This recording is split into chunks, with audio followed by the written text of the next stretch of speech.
গরিব ফুলওয়ালি। সখীপুর নামে গ্রামে চামেলি নামে এক গরিব মহিলা বাস করত।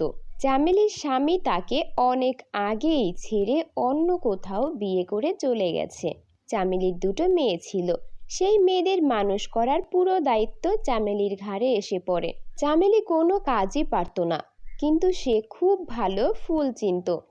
এজন্য চামেলি রাস্তায় হেঁটে হেঁটে ফুল বিক্রি করা শুরু করে। ফুল নেবেন ফুল, তাজা তাজা ফুল, সুন্দর সুন্দর ফুল, সুগন্ধিযুক্ত ফুল, নিয়ে নিন এখনই। এভাবেই চামেলি লোকদের ডেকে ফুল বিক্রি করত। চামেলি প্রতিদিন সকালে ঘুম থেকে উঠে পাশের গ্রামের জমিদার বাড়িতে যেত। সেখান থেকে সে ফুল তুলে বাইরে বিক্রি করত। ওই গ্রামের জমিদারের বউ খুবই ভালো ছিল। একদিন সকালে চামেলি ফুল তুলতে যায়। চামেলিকে দেখে জমিদারনি বলে, আর কতদিন এভাবে বাইরে ঘুরে ঘুরে ফুল বেচবে? এভাবে করে কি আর জীবন যাবে? কি আর করব জমিদারনি সাহেবা, আপনিই বলুন। আমার তো আর দেখার কেউ নেই, না আছে টাকা পয়সা, এজন্য এভাবে ফুল বিক্রি করি। এখন না হয় এভাবে ফুল বিক্রি করে চলছে। দুইটা মেয়ে বড় হচ্ছে, তাদের বিয়ে দিতে হবে। টাকা পয়সা কিছু জমিয়েছো? ঠিক মতো খেয়ে পরে তো বাঁচতে পারি না, টাকা পয়সা কোত্থেকে জমাবো? এসব তো বিলাসিতা আমাদের জন্য। একটা বুদ্ধি দেই তোমাকে, এভাবে ঘোরাঘুরি করে ফুল বিক্রি করে কখনোই 2 টাকা জমাতে পারবে না। তার চেয়ে বরং তুমি একটা ফুলের দোকান নিয়ে নাও। আমাদের বাগান তো আছেই, এই বাগান থেকে যত দিন ইচ্ছা তুমি ফুল নিতে পারবে। তোমার একটা ফুলের দোকান হয়ে গেলে ভালো আয় রোজগার হবে, আর টাকা পয়সা জমাতে পারবে। এই কথা শুনে চামেলির মনেও উৎসাহ জাগে এবং সেও ফুলের দোকান দেওয়ার কথা চিন্তা করে। আপনি তো আমাকে খুব ভালো একটা বুদ্ধি দিয়েছেন, আমি অবশ্যই এটা নিয়ে কাজ করার চেষ্টা করব। এভাবে আরও কিছুদিন চলে যায়। চামেলি অনেক লোকের কাছে জিজ্ঞেস করে দেখে এবং খোঁজ খবর নেয় একটা ফুলের দোকান দিতে কত টাকা খরচ হবে। সে জানতে পারে ভালো মতো একটা ফুলের দোকান দিতে কমপক্ষে তার 10,000 টাকা লাগবে। এটা শুনে চামেলি খুব বেশি উদাস হয়ে পড়ে। 10,000 টাকা কি আর মুখের কথা? 10,000 টাকা আমি কোত্থেকে পাবো?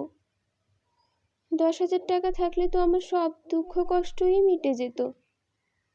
থাক, আমার আর ফুলের দোকান দিতে হবে না। এভাবে রাস্তায় রাস্তায় ফুল বিক্রি করেই দিন যাবে। কোনো একদিন চামেলি সেই জমিদারের বাড়ি যায়। জমিদারনি চামেলিকে ডেকে বলে, কতদিন তো হয়ে গেল, তোমাকে যে বুদ্ধিটা দিয়েছিলাম কিছু কি ভেবেছো? ভেবেছিলাম গো, তবে একটা ফুলের দোকান দিব, তাতে 10,000 টাকা লাগবে। অত টাকা কি আর আমার কাছে আছে? আমি দোকান কিভাবে দিব বলুন? ওসব আমাদের গরিবের জন্য না গো, আমি এভাবে রাস্তায় রাস্তায় ফুল বিক্রি করেই ভালো আছি। এই বলে চামেলি সেখান থেকে চলে যায়। জমিদারনি ছিল খুবই কোমল মনের একজন মহিলা। তার চামেলির জন্য খুব মায়া হতো। চামেলি খুবই ভালো মেয়ে ছিল।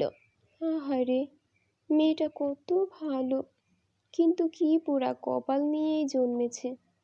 মেয়েটার একটু সাহায্য করা দরকার। এরপর জমিদারনি জমিদারের কাছে যায় আর বলে, শুনুন জমিদার মশাই, আমার 10,000 টাকা প্রয়োজন, আপনি আমাকে 10,000 টাকা দিন। হঠাৎ এতগুলো টাকা তোমার কি জন্য প্রয়োজন? জমিদারনি এরপর চামেলির সব কিছু খুলে বলে। কি বলছো কি? এরকম একটা মেয়েকে তুমি 10,000 টাকা ধার দেবে? সে কি তোমার টাকা শোধ করতে পারবে? আপনি চিন্তা করবেন না, চামেলি মেয়ে ভালো, সে নিজের গায়ের রক্ত বিক্রি করে হলেও আমার টাকা শোধ করবে। আপনি আমার ভরসায় টাকাটা দিয়ে দিন। এরপর জমিদার জমিদারনিকে মানা করতে পারে না, সে 10,000 টাকা দিয়ে দেয়। 10,000 টাকা নিয়ে জমিদারনি বিকেলের সময় চামেলির বাড়িতে যায়। চামেলি তখন বসে বসে তার মেয়েদের সাথে গল্প করছিল। জমিদারনিকে দেখে বেরিয়ে আসে। আরে আরে, কি করছেন কি? গরিবের বাড়িতে আপনার মতো জমিদার নেই। আপনি কি করতে এলেন? আমাকে খবর দিলেই পারতেন, আমি দৌড়ে চলে যেতাম। থাক, হয়েছে। এই নাও 10,000 টাকা। তুমি ভেবো না এটা আমি তোমাকে দান করছি। এটা আমি তোমাকে ঋণ হিসেবে দিচ্ছি। তুমি আমাকে পরে ফেরত দিয়ে দেবে। চামেলি টাকা পেয়ে খুব খুশি হয়। এরপর ফুলের দোকান দিতে আর কোনো বাধাই থাকে না।